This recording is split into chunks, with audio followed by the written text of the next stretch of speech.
speaking to every human being, just do something about it. Aib. It's shameful. It's shameful. You are totally dependent on him.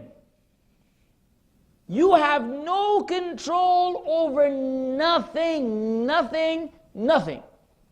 The biggest human being, the strongest human being, whatever he is, he cannot control his own blood circulation, nor can he control his heartbeat, nor can he control his eye blink, nor can he control his breath, nothing. You can tweak with them through machinery and whatever, but ultimately everything, and the machine depends on Allah. You can put a machine to keep something moving and the machine shuts down. And by the time you get the technician who may or may not fix it, the person dies.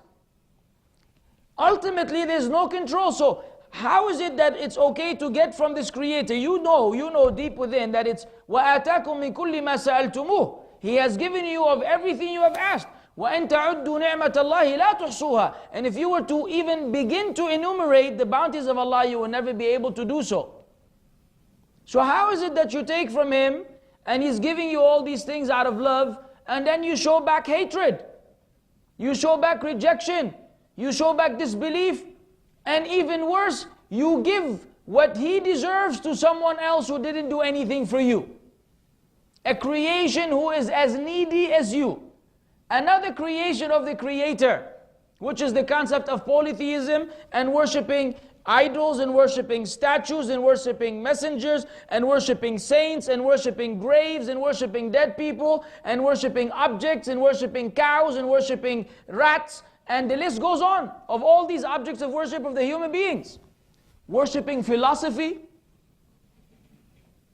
some form of philosophy, that this is the interpretation of everything, which constitutes denial of Allah and His right.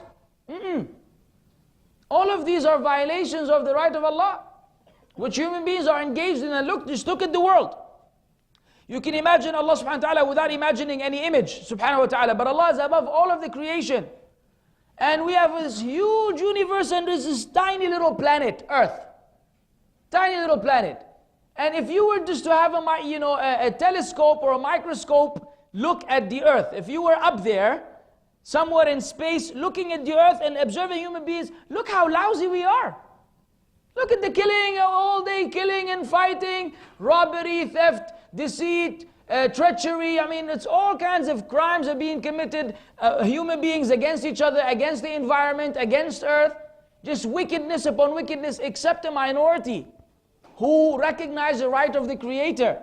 You know how lovely these people are in the sight of Allah? These people who have left alone all this other stuff and they are submitting to Him even though they haven't seen Him. You know how much Allah loves those kind of people? Of course, at various levels and degrees. Because of that goodness in them. And therefore, Allah Azza wa Jal promised them paradise, wherein they will abide eternally. That's why the breath of the fasting person is more beloved to Allah than the smell of musk. How could that be? A bad breath is bad breath. But because it comes out of worship, it comes out of seeking to please Allah. So it is pleasing to Allah subhanahu wa ta'ala.